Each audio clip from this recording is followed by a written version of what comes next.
देवी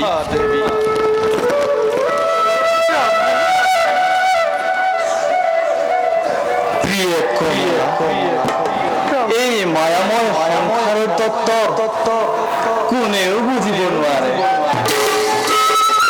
দৈবিত্ব কালচক্ৰ আবৰ্তন আৰু বিবৰ্তনৰ ফলত বিশ্ব ব্ৰহ্মাণ্ড উঠিছে আৰু নামিছে কালৰ আদেশ অনুক্ৰমে কতবাৰ ধৰিলো অৱতাৰ এই ধৰণে দুষ্ট দমন আৰু অন্তসকলৰ পালনৰ বাবে যুগে যুগে মই যুগে যুগে মই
নিশ্চয় দেৱী শীঘ্ৰেই কৰা হ'ব সংসাৰ লীলাৰ শুভ আৰম্ভণি।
তোমাৰ হৰিনাম শ্ৰৱণ কৰিবলৈ পাই আমি নিজকে ধন্য মানিছো। বাৰু বৈকুণ্ঠ আগমনৰ উদ্দেশ্য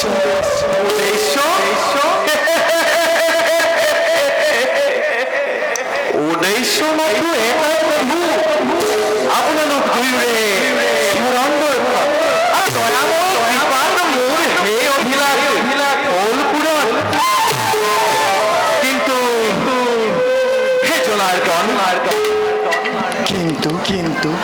কিন্তু বুলি ৰৈ গলা কিয় দেৱৰী?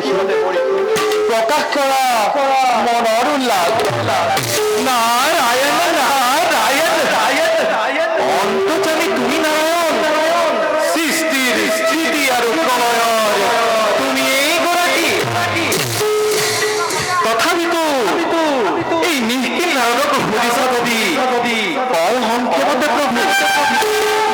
শুনা প্ৰভু, দুৰ্জনৰ ঐক্যস্বৰত বসুমতী ম্ৰিয়মান হৈ অহৰ নিশে সেউছে তোমাৰেই চৰণ। ধৰিত্ৰীটো উদ্ধাৰৰ উপায় আপুনি কেতিয়া কৰিব প্ৰভু? প্ৰভু তাৰ বাবে নকৰিবা অলপ সংশয়। কাল প্ৰাপ্ত নহয় মানে প্ৰভু দুষ্ট একোৱেই নহয় সম্ভৱ। সৃষ্টিৰ পাতনিৰে দুষ্টক দমন আৰু সন্তক পালনেৰে ধৰা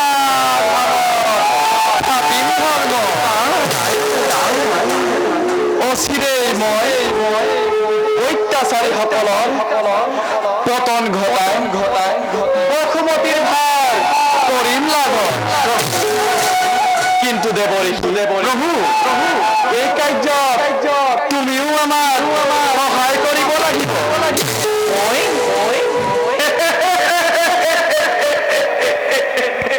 বুজিছো দয়াময় এবাৰ সৃষ্টিত নতুন লীলাৰ পাতনি মেলিব।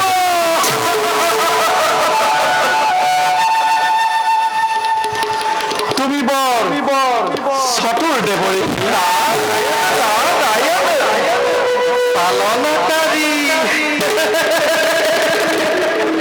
চালনাকাৰীয়ে নিশ্চয় চালনাই কৰিব আৰু সেই কথা মই আগতেই বুজিব লাগিছিল। কিন্তু সেইজনতো এই সৃষ্টিৰ আদি অন্তৰ্গত বুজিব পৰা শক্তি মোৰ একেবাৰে অভাৱ। সমগ্ৰ বিশ্ব ব্ৰহ্মাণ্ড চলিছে তোমাৰ এক ইংগিততে, আৰু সেই ইংগিতৰ শিক্ষাকণ দিলেহে মই আপোনাৰ নতচাৰ কৰিবলৈ সুবিধা কৰিব পাৰোঁ। নে কি কয় প্ৰভু? নিশ্চয় দেৱৰী। বাৰু প্ৰভু, আপোনাৰ আজ্ঞা হিৰিভিত কৰি সমগ্ৰ বিশ্ব ব্ৰহ্মাণ্ডৰ কল্যাণ এনেহেন গুৰুতৰ কাৰ্য সাধিবৰ বাবে নিজকে কৰিম প্ৰস্তুত। এবে মই বিদায়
আমিও যাওঁ খন্তেক বিশ্ৰামৰ হেতু